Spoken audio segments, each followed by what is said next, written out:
Campaign 2016 segment tonight. The Orlando terror attack will have a direct bearing on the presidential vote. So we invited both Hillary Clinton and Donald Trump on the program this evening. Mrs. Clinton could not make it, but Donald Trump joins us now from Manchester, New Hampshire. Why do you think President Obama is not fighting ISIS as aggressively as perhaps he could? I think nobody knows, Bill. I have absolutely no idea. All I know is that he should be. Why he doesn't fight it and why he doesn't fight it with strength and with vigor, nobody knows. That's certainly a topic of conversation for plenty of people. But he is not doing a good job, that is for sure. Now, if you don't know, and I don't know either, although I think that he believes that his outreach to the Muslim world, that the president's personal outreach, he believes de-intensifies terrorism directed at the USA. I think he believes that. But you said this morning on Fox and Friends, or you implied, there may be a sinister reason for him not engaging ISIS more aggressively. You want to define that further? I can't define it. I mean, nobody knows what's going on. Nobody knows why he doesn't have more anger, why he doesn't have more competitive zeal. He's a competitive person. Why doesn't he have more competitive zeal to knock them out, Bill? I mean, look at what's going on. Look at what's happening. This Orlando attack was just absolutely horrendous, and yet he still doesn't even use the word of radical Islamic terror. I mean, he won't issue the words. I hammered him in the talking points for continuing that ridiculous thing. Now, Hillary Clinton has backtracked on that. We're going to, in the second segment with Mr. Trump, we're going to deal with Hillary Clinton. I just want to keep it on the Orlando terror attack now.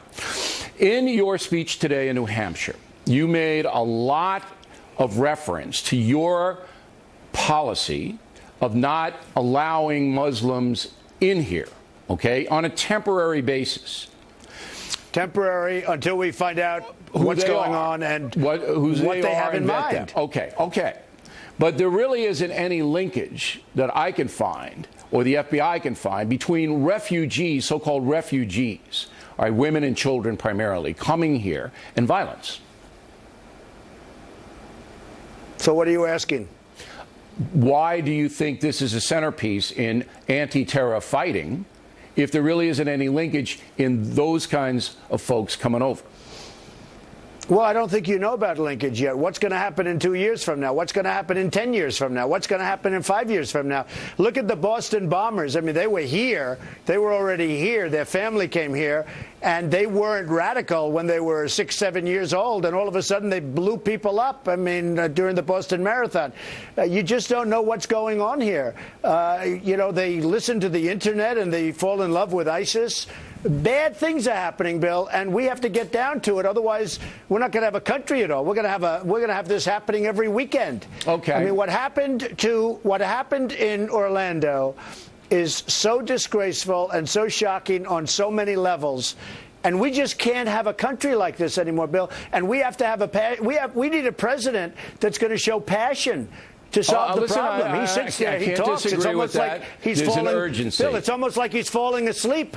There's an urgency. Now, in the Orlando situation, the FBI had the guy under surveillance, knew he was a bad guy, didn't have enough to charge him with anything, so they say. Director Comey spoke today. Do you believe the FBI botched that case? Well, look, I'm a big fan of the FBI. There's no bigger fan than me. But look, they've had better days, let's face it. You know, they had him twice, and supposedly even a third time they were looking or thinking about it. And he was a bad dude. He was a bad guy. A lot of bad things said about him. And that was a big part of my speech. The Muslims have to turn people in. The Muslims, you will find out. Now, all sorts of things will be said about this guy, and people would say, oh, gee, why didn't we get him?